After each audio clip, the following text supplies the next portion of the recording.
Belisarius, the last great Roman. Every empire has its heroes and its ghosts, but few are both. This is the story of Belisarius, the general who rebuilt an empire and was destroyed by the very emperor he served.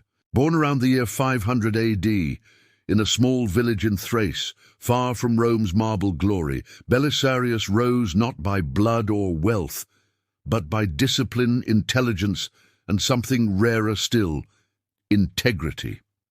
As a young man, Belisarius joined the bodyguard of Emperor Justin I, who was the uncle and predecessor of Justinian. The imperial guard, called the Excubitors, was an elite unit responsible for the emperor's personal security. Serving there gave Belisarius two advantages. He was close to the center of power in Constantinople. He impressed powerful people, especially Prince Justinian, who was already being groomed for the throne. Justinian noticed Belisarius's discipline, intelligence, and calmness under pressure. He wasn't loud or boastful. He was efficient, loyal, and strategic. His own regimen, the Cataphracts. By his mid-20s, Belisarius was promoted to lead his own unit of heavy cavalry, Cataphracts, armored horsemen. He reorganized and trained them himself, focusing on coordination, mobility, and strict discipline. This unit later became his personal army, the famous household troops of Belisarius. They followed him in nearly every campaign, North Africa, Italy, Persia, and were known for being fiercely loyal and astonishingly effective. First command against the Persians. When Justinian became emperor, 527 AD, he immediately gave Belisarius command in the Persian frontier wars against the Sassanid Empire. At first, Belisarius failed. He was young and inexperienced. At the Battle of Tanurin, 528 AD, the Romans were defeated. But rather than blame others or quit, Belisarius studied his mistakes, restructured his army, and adapted to Persian tactics. A year later at Dara, 530, he turned it around. He built hidden trenches, used deceptive formations, and annihilated a Persian army twice his size. That battle made him famous, not just as a commander, but as a military genius. Justinian now saw in him not just a soldier, but a weapon of the empire. But while Justinian dreamed, it was Belisarius who made the dream real.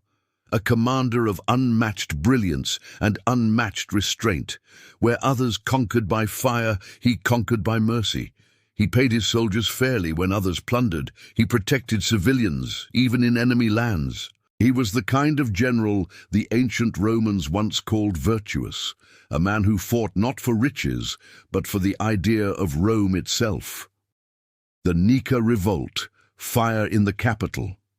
In 532, Constantinople burned. The Nika riots erupted, a massive rebellion that nearly ended Justinian's reign. The emperor was ready to flee, but Belisarius stood his ground.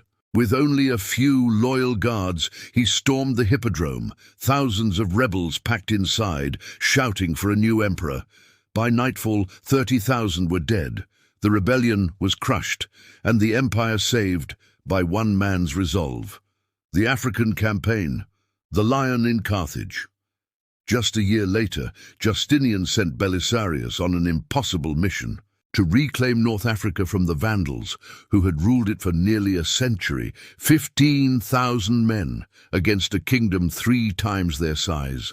But Belisarius didn't believe in odds. He believed in strategy. He moved swiftly, treated locals with respect, and won support instead of fear. At the Battle of Adeximum, near Carthage, he faced King Gelimer, surrounded, outnumbered, yet calm. He broke the Vandal lines with brilliant deception, splitting their army and crushing them piece by piece. Within weeks, Carthage fell. The Roman eagle flew again over Africa, and for a brief moment it seemed the empire had risen from the grave.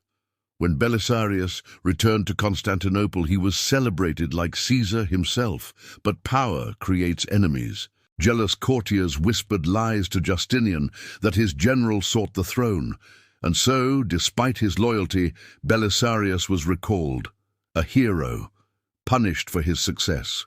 The Gothic War, the defender of Rome, but the emperor still needed him. In 535, Justinian sent Belisarius to reclaim Italy from the Ostrogoths. It would become his greatest and hardest campaign. He swept through Sicily, then across the peninsula, retaking city after city without needless bloodshed. By 536, Rome was his. After 60 years in barbarian hands, the Eternal City was Roman again. But the Goths returned with an army of 100,000. Belisarius had just 5,000 men. For a full year, he defended the city, starving, sick, outnumbered 20-1. Yet Rome stood. He used cunning where strength failed, ambushes, feints, and the art of deception. When the enemy broke through the gates, he drove them out with fire and steel. It was not brute force that saved Rome, it was genius. Historians later said Belisarius fought like Alexander, but lived like a monk. He sought no riches, no crown, no glory. Even when he could have made himself king, he refused. His loyalty to Justinian, to Rome, was unbreakable.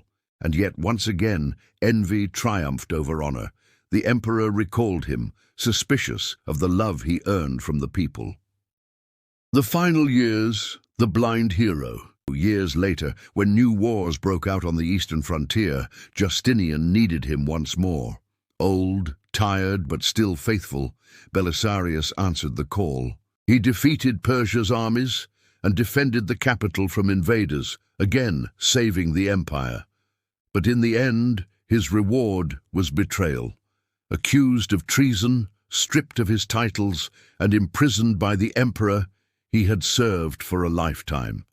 Some say Justinian blinded him, that the once great general, now a beggar, stood on the streets of Constantinople whispering, "Give an obol to Belisarius, whom virtue has left blind." Whether true or not, it became a legend, a warning of how power forgets those who serve it best.